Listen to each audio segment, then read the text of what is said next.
At the beginning of the last century, these ships were the link between California and the rest of the world. The Thayer brought lumber to San Francisco to rebuild the city after the 1906 earthquake and fire.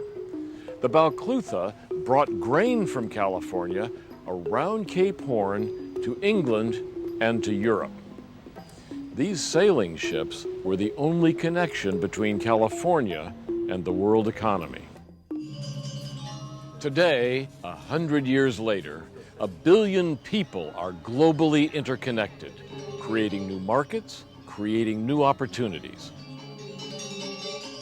Sun is a proud sponsor of the Davos World Economic Forum. Here, we're learning to see through each other's eyes. We're creating a new global vision. The new Gemini telescope, high atop Hawaii's Mauna Kea volcano, brings remote galaxies into view.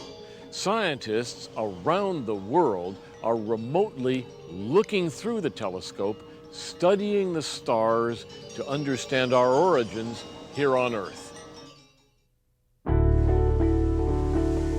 Not far from the shore on the island of Hawaii, scientists are working to unlock the riddles of the universe.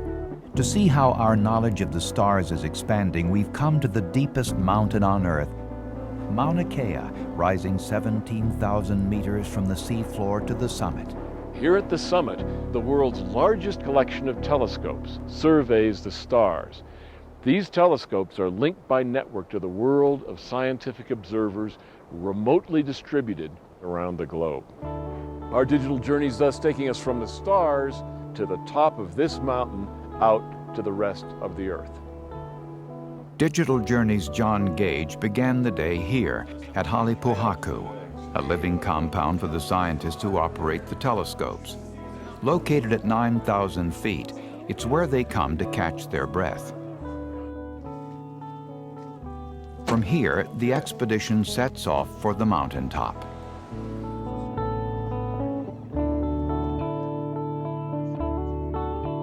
John Gage has come to Mauna Kea to see the role of networking technologies in the Gemini project, a multinational effort to build twin 8.1-meter astronomical telescopes. Gemini 1 is here. With its twin in Chile, it will provide complete unobstructed coverage of both northern and southern skies. Telescope technology has come a long way since Galileo. The optics themselves can bend and flex and keep themselves in alignment. And so like sort of modern aircraft, each one of these systems, the secondary mirror, the primary mirror, the telescope drives, the enclosure that the telescope sits in, the actual mount, all are controlled by independent computers. They're all talking to each other all the time. Computer control allows the mirrors to shape as the atmospheric distortions of the light change. It makes the image sharper, and that image is transmitted from here by network to astronomers around the world.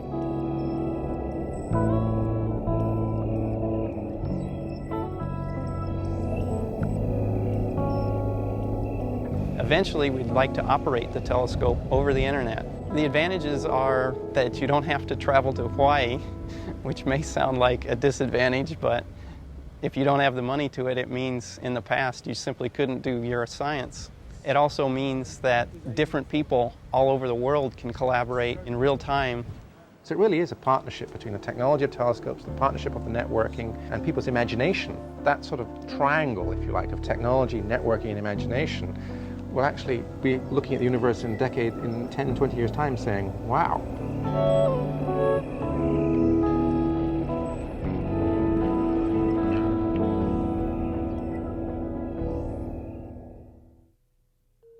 Connections are transforming countries and cultures. China, the world's largest country, is reforming itself. China is recreating China.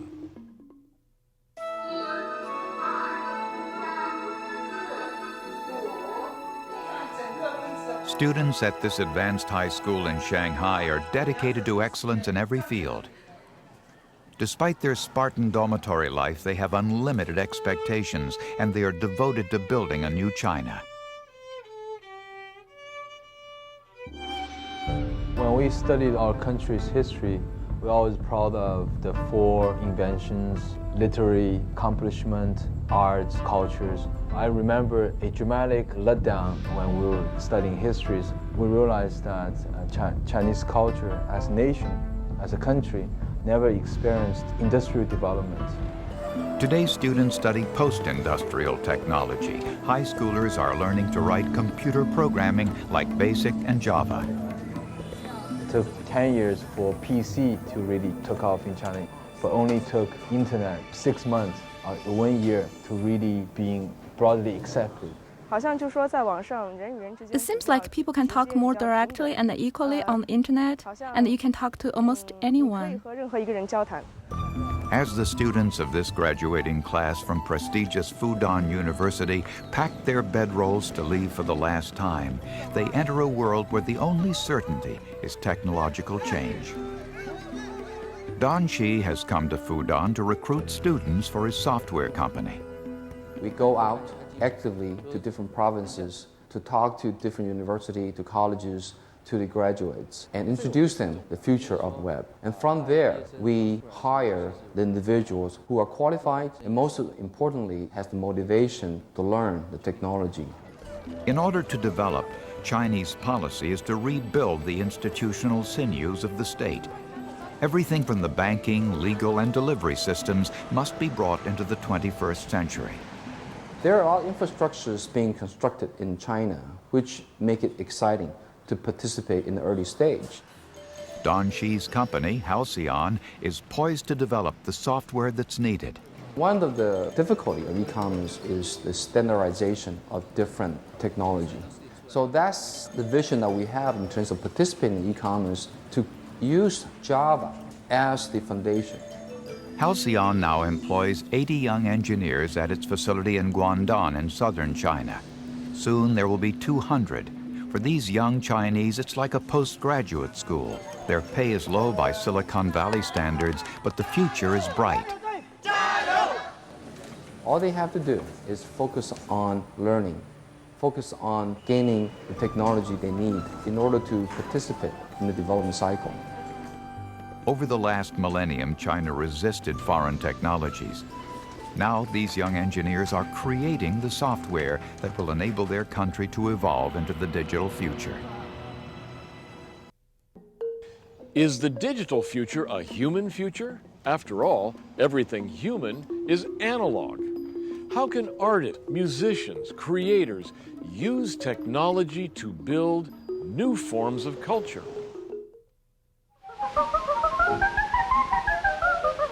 From the human voice to percussion, woodwind, and brass instruments, mankind developed music, a universal language that transcends cultural boundaries. The invention of recording devices allowed performances to be preserved and distributed, leading to the creation of whole new industries. Now, digital media, distributed on the internet, creates the opportunity for interactive forms of expression. The music and the web overlapped is in some ways the most powerful language of all, because music is so universal, it's so tribal. And if you take a medium that's so global like the web, there's the power of entertaining and communicating on a capacity and scale that I don't think has ever been imagined before. But the internet has growing pains.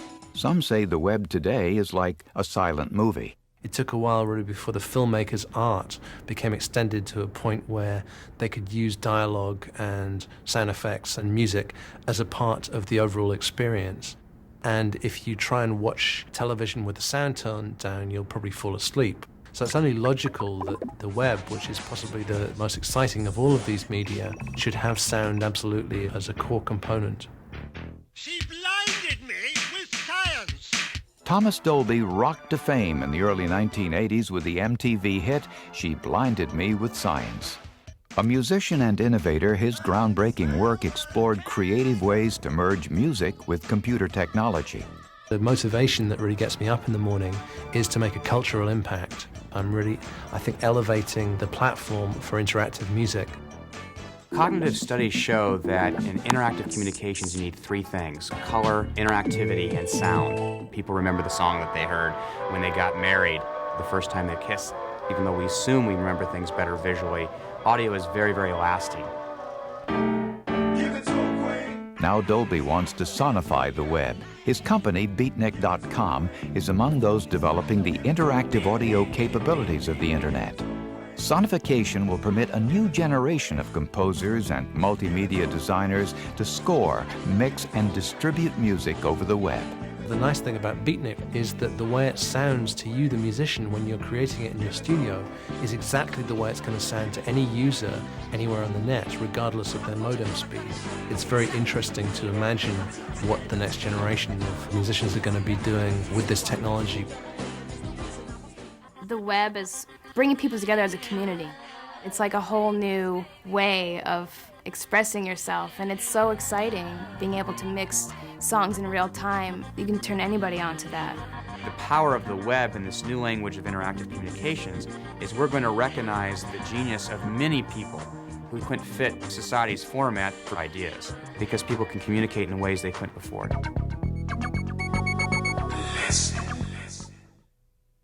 Imagine the next millennium. Then imagine the next 10 millennia.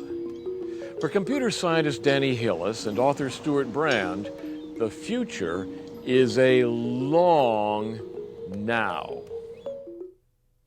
In a society driven by the accelerating pace of technological change, the short-term profit motive of the market economy, and the next election preoccupation of politicians, some say we have become too short-sighted. I went from trying to build supercomputers and making things that were really the fastest machines in the world, to feeling that everything I was concentrating on was getting faster, faster, faster, and I needed a part of my life to step back and concentrate on slower for a while. I think we have a sense these days that not just technology is accelerating, history is accelerating. We're so busy keeping up with the present that I think we lose track of the long-term issues of the future.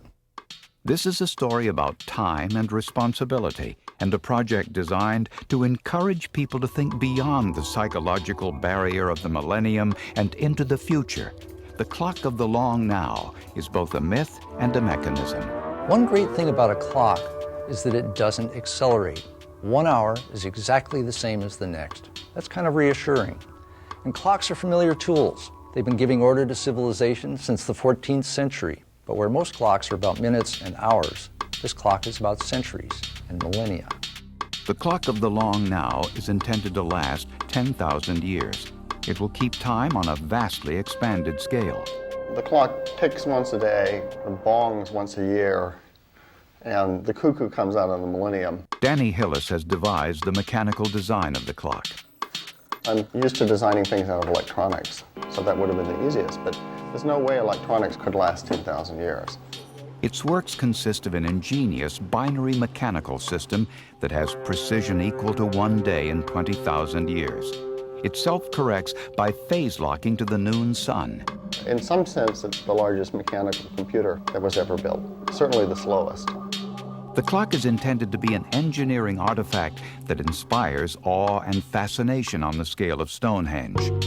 From its site in the Nevada desert, the device will help us appreciate the world's slow rhythms of change. This clock is meant to be big enough so you can wander through it. You can climb up through the mechanical works to its display, where you see 10,000 years of centuries to come. And the clock should be inside a mountain, so when you come out, you literally have the long view. Like a living time capsule, the clock's construction will educate the future about us. The pendulum is designed to swing in 1 second or half-second increments, so future archaeologists can deduce our fundamental unit of time. And the facility will contain a library housing cultural and environmental data of lasting importance, footprints left behind us in the sand. Long-term responsibility preserves options for the future, maintains an underlying basis of long-term continuity and stability, so we feel safe to explore and invent as wildly as we want. Responsibility gives the future tools to help itself. Understanding the connections of the past, understanding the connections of the present, help us to create the connections of the future. It's up to us here at Davos to assume responsibility for the future we're creating. I'm John Gage. Thanks for watching.